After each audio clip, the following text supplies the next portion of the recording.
इन दिनों एक गर्मजोशी का माहौल बना हुआ है। दरअसल किसान आंदोलन एक बार फिर से शुरू हो चुका है। पिछले साल 378 दिन तक लगातार किसान आंदोलन चला था और ये आंदोलन इस कदर चला था कि सरकार को भी बैकफुट पर आना पड़ा था और सरकार को जो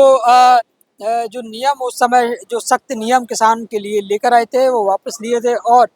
किसान आंदोलन इस कदर प्रभावी हुआ था कि कुछ हद तक किसानों की मांगे भी स्वीकार कर ली गई थी। लेकिन एक बार फिर से किसान अब एक्टिव हो गए हैं और उनकी मांगों में एक बार फिर से न्यूनतम समर्थन मूल्य के साथ ही उन मांगों को भी शामिल किया गया है जो किसान आंदोलन के दौरान उनके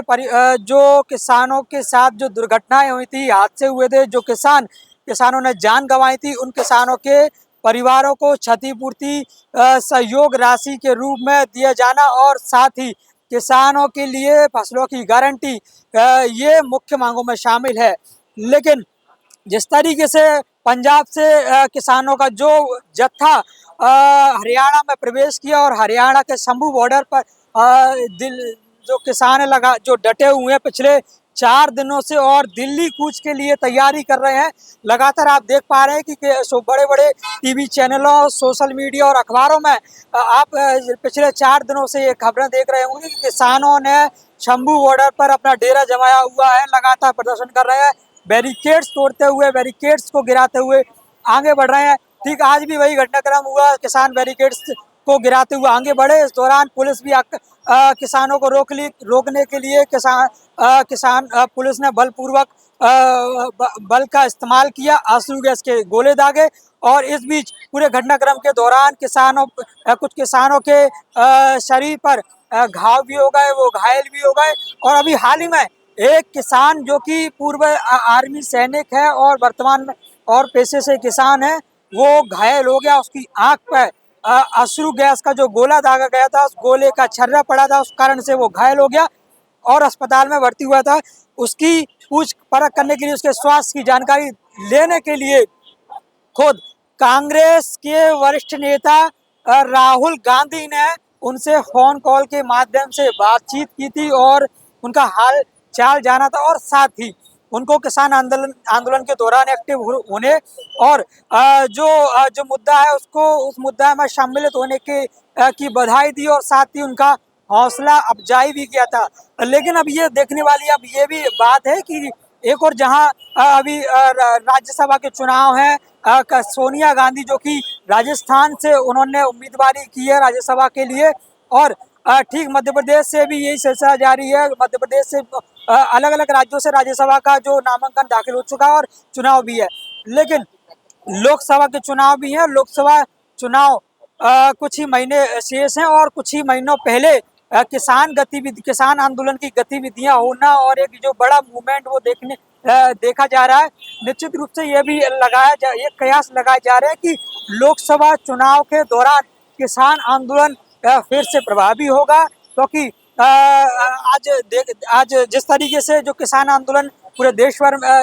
भर में लोग देख पा रहे हैं और अलग अलग राज्यों में जो धरना प्रदर्शन चल रहा है किसान आंदोलन के हित में, उनके सपोर्ट में, उनके प्रोटेस्ट में लोग उतर आए हैं। अलग अलग जैसे कि मजदूर यूनियन के लोगों ने आज मध्य प्रदेश के ग्वालियर जिले में ग्वालियर के फूलबाग चौराहे पर एक प्रदर्शन किया और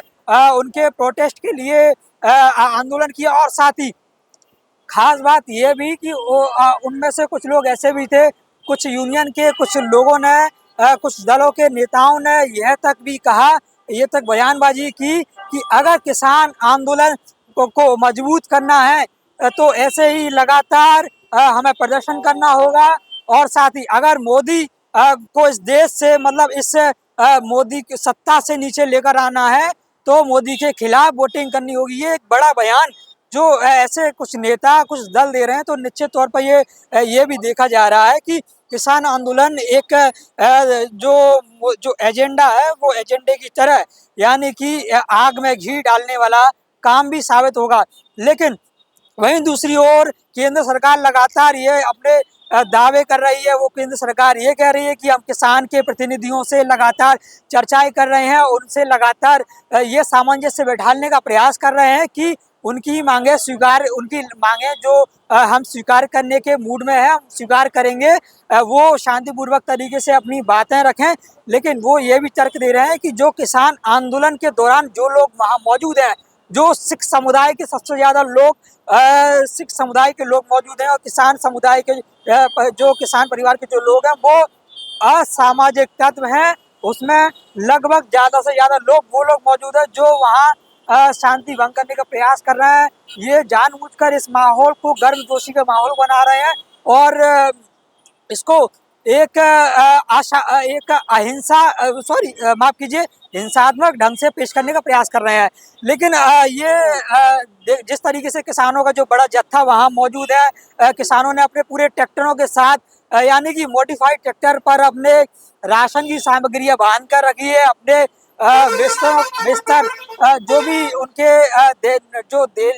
डेली रूटीन का जो सामान है, जो भी उनका खाने का भोजन है, बंदोबस्त है, यानी कि यहाँ तक कि उनकी टेम्पररी चलित रसोई भी ट्रैक्टर पर उन्होंने बांध रखी है, जैसे कि जहाँ भी वो डेरा जमाएंगे वहाँ वो अपना जो सरवाइव करेंगे। तो ये किसान आंदोलन आखिर लोकसभा तक चलने वाला, लोकसभा के चुनाव तक चलने वाला, ये कितना प्रभावी होगा ये तो आप देखने वाली बात होगी। नमस्कार। आपका वैसे इस वीडियो के बारे में क्या कहना है, इस मुद्दे के बारे में क्या कहना है, कमेंट बॉक्स में अपनी राय जरूर दें। बाकी